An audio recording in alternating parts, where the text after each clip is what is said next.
Alors autant vous le dire tout de suite, hein, ce mercredi, niveau excitation, on était plus proche du fond de la cale que du feu d'artifice. Pas de chiffre majeur à se mettre sous la dent, des indices qui baillent aux corneilles et tout le monde qui attend Powell ce soir comme s'il allait nous sortir une punchline digne de rentrer au panthéon des citations boursières. Alors le shoot d'optimisme chinois a légèrement perdu de son effet, mais une chose est claire, la crise existentielle du mois d'avril est déjà carrément oubliée. Place à l'intelligence artificielle, au FOMO, au grand retour de la fièvre acheteuse et un tout petit peu de schizophrénie aussi. Bienvenue dans ce Morning Bull Live, je suis Thomas Veillet et nous sommes le 15 mai 2025 et le mois d'avril de l'enfer n'a jamais existé et sera retiré des calendriers.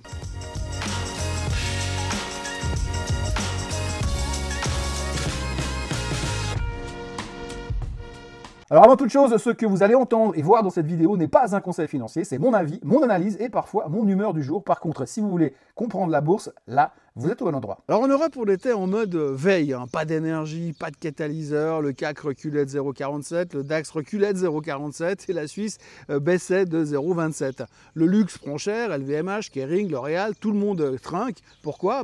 Parce qu'on ne sait toujours pas où on va vraiment aller entre la Chine et les USA. Le moratoire douanier expire dans 87 jours et l'angoisse monte. Et si jamais on ne trouvait pas d'accord? En même temps, personne n'y croit à la possibilité de ne pas trouver d'accord, mais si jamais. Et puis en Suisse, les pharma continuent de cotiser aux déclarations de Trump, Geberit brille grâce à un upgrade, Sanofi dégaine des milliards pour s'implanter aux États-Unis, histoire de se faire bien voir avec tonton Donald. En Allemagne, Bayer s'écroule sur fond de scandale sanitaire sur les pesticides, encore une fois, pendant que E.ON surnage et que Porsche confirme ses objectifs. Bref, l'Europe attend une bonne nouvelle, un signal, n'importe quoi, mais juste quelque chose pour retrouver un petit peu un niveau d'excitation. En revanche, aux États-Unis, c'est un peu plus vivant, mais un tout petit peu plus vivant. Ça reste quand même vachement tiède. Le Dow Jones est mollasson à cause de United Healthcare. Encore une fois, cette fois, c'est une enquête pénale.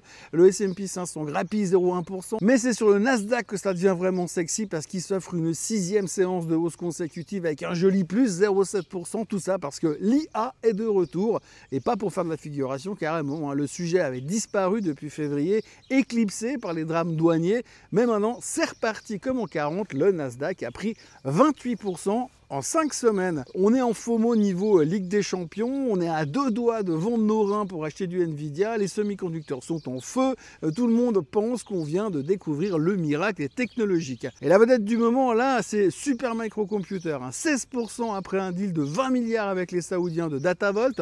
En 2 jours, le titre prend 34% grâce à un upgrade qu'on a eu juste la journée d'avant. Et c'est la fête au village chez Supermicro qui était au bord du gouffre il y a encore quelques semaines. AMD, ils annoncent un rachat d'actions, 6 milliards. Nvidia prend 4% dans la foulée, ARM récupère 5%, Applied Digital 6,6% et Intel, eux, ils perdent 4,6%. Pourquoi? Parce que leurs puces ne se vendent pas aussi bien que prévu pour l'instant.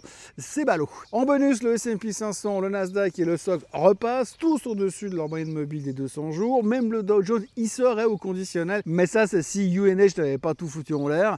Mais en tous les cas, de quoi rassurer les bulls quand on est au-dessus de la moyenne mobile des 200 jours. C'est toujours beaucoup plus positif. Mais reste que chez Goldman Sachs, on reste quand même vachement prudent. On est assis sur beaucoup de cash. On attend de voir si la guerre commerciale version moratoire sauce pipeau débouche sur quelque chose du concret ou si on est juste en train de nous balader pendant 90 jours. Enfin, plus de 87 aujourd'hui. Pendant ce temps-là, la Fed brouille les cartes. Jefferson nous sort que l'inflation pourrait remonter avec les tarifs. Traduction, on ne sait rien, on ne fait rien, on ne voit rien, mais on dit quand même des trucs, histoire de meubler. Alors n'attendez pas de baisse des taux ce soir, ni demain, ni la semaine prochaine. Ça restera un petit serpent de mer pour l'instant. Et pendant que Wall Street saute dans la piscine de l'intelligence artificielle sans bouée, les taux américains tirent la gueule. Le 10 ans flirte avec les 4,54%, le 2 ans dépasse les 4% et le 30 ans grimpe à 4,94%. La courbe est aussi pentue que le galibier en plein Tour de France. Le marché obligataire nous dit que les investisseurs veulent une prime pour prêter à long terme. Ils flippent quand même à cause de l'inflation et de l'avenir. Pas exactement le même mood que le Nasdaq en gros. Pendant que les actions sont en mode Gordon Gekko avec son fameux Greed is good, le marché obligataire, lui, il a des doutes. L'inflation à 2,3% ne rassure personne. Les tarifs douaniers sont le caillou dans la chaussure de la Fed. Le taux directeur est figé entre 4,25 et 4,5, ça on le sait. Et les attentes de baisse des taux sont décalées pour la deuxième partie de l'année. Et encore, c'est si tout va bien, si les étoiles s'alignent et si Trump ne pète pas un câble d'ici là. En bref, ce qu'il faut retenir en ce moment par rapport au taux d'intérêt, c'est qu'il raconte complètement une autre histoire, une histoire d'incertitude. Et le marché obligataire, lui, en général, il rigolent beaucoup moins que les autres. Pendant ce temps, le pétrole est en chute libre, moins 3% récemment, retour à 61,75 $. Tout ça parce qu'il y a des rumeurs d'accords nucléaires entre les USA et les Iraniens, ce qui serait une monstre surprise quand même. Et si les sanctions sont levées, eh bien ça veut dire quoi? Pétrole iranien qui revient sur le marché, donc surabondance. Les stocks US en plus ont explosé hier soir sur les chiffres de l'EIA, plus 3,5 millions de barils, alors que les génies de la prévision, eux, ils s'attendaient plutôt à une baisse des inventaires. Même le PEP continue à douter.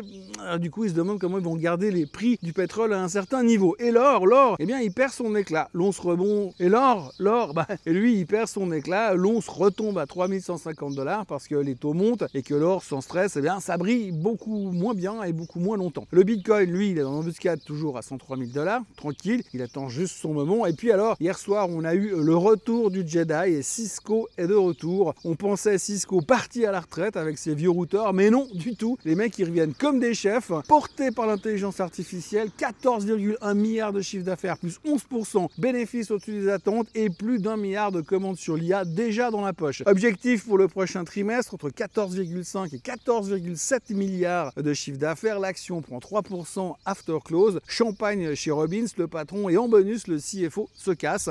Il va être remplacé par le stratège de la maison. On est en pleine ambiance Game of Thrones dans la salle du conseil de Cisco. Cerise sur le routeur, Cisco bosse déjà sur des puces pour les réseaux quantiques. Oui, bien sûr, vous avez entendu quantique, et Cisco n'est pas mort, il était juste en train de se réincarner. Alors attention à ce nouveau joueur dans l'intelligence artificielle. Et puis alors, pendant ce temps, la nouvelle de la nuit chez Boeing, c'est le comeback en version première classe. Qatar Airways sort le carnet de chèques, 210 longs courriers, des Dreamliner et des 777X pour un deal estimé à 96 milliards de $, moteur compris. L'action prenait 0,6% pendant la nuit et la Maison Blanche jubile bien sûr. Boeing peut dorénavant dormir tranquille. 5700 avions en carnet de commande, objectif 560 livraisons en 2025, 800 par an d'ici 2028. Boeing revient de loin, de très loin pour l'instant. On est encore un peu en mode Walking Dead, mais quelle surprise et quel retour. Merci Donald Trump. Et pendant ce temps, Dick's Sporting Goods veut racheter Foot Locker pour 2,3 milliards de $, 24 $ par action. Le titre a fini à 12,87 hier soir, soit 86% de prime, mieux que l'euro million si vous étiez au courant. Et puis en direct de la conférence Son à New York, on a eu Jim Chanos qui a parlé cette nuit. Alors au cas où vous auriez oublié, Chanos c'est un short parmi les shorts. Et son nouveau pari short, eh bien ça s'appelle MicroStrategy long Bitcoin pour compenser. Acheter du Bitcoin via MSTR, ça revient à payer le Bitcoin 2,50 € le dollar au lieu de 1 $ tout court. En gros, une prime pour l'illusion. Selon lui, certaines boîtes sont même en train de remonter le même cirque en série. On achète du Bitcoin, on vous vend du rêve et on espère que vous valoriserez l'action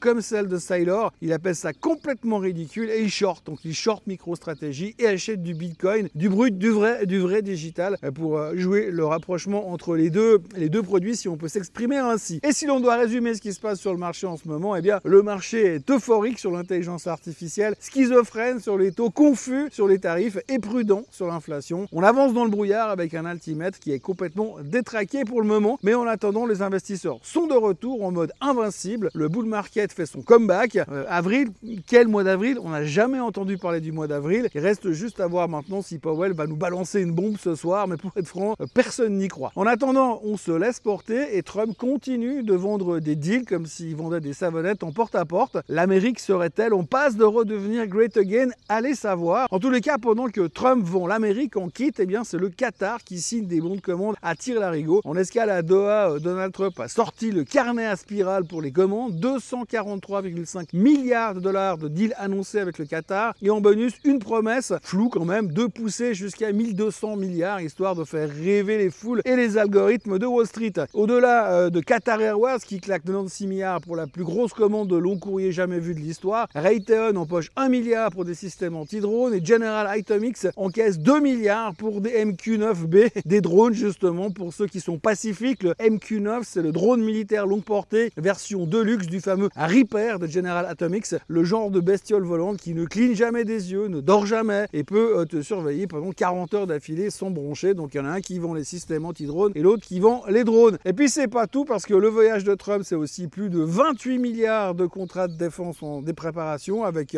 le Qatar transformé en client premium de l'industrie militaire US. Mais le président ne s'arrête pas là. Quantique, pétrole, villa de luxe et golf pour la Trump Organization, tout y passe. On parle de de 30 projets pour 97 milliards avec Parsons, 8,5 milliards avec McDermott et même 1 milliard pour développer la techno quantique aux USA parce que pourquoi pas le quantique après tout. Trump vend donc l'idée d'un nouvel âge d'or américain façon Golden Age 2.0 avec l'IA, les drones, les jets, les deals et des savonnettes en échantillon si vous avez vraiment envie. Et puis alors accessoirement le Qatar reste aussi la base arrière de l'armée US dans la région avec Al Udeid Air Base comme pièce maîtresse, un partenariat militaire et économique en béton armé et surtout une vitrine parfaite pour la diplomatie version Trump, show, deal et selfie au sommet d'un F-35. Et pour le reste, c'est plus calme depuis quelques heures. On attend donc de voir la suite. La suite, c'est une avalanche de chiffres aujourd'hui et Powell qui parle en point d'orgue. Il y aura donc le PIB en Europe, le PPI aux USA, mais aussi le Philly Fed, le New York State Empire Manufacturing Index, les Jobless Claims, les Retail Sales et Walmart qui publiera dans un moment. On aura donc une assez bonne idée de comment se porte le consommateur à la fin de cette journée. N'oubliez pas de vous abonner à la chaîne Swissquote en français, de liker cette vidéo, de la partager, de la commenter et de revenir demain pour finir la semaine avant le Swiss Bliss. Très bonne journée à tous. Bye bye.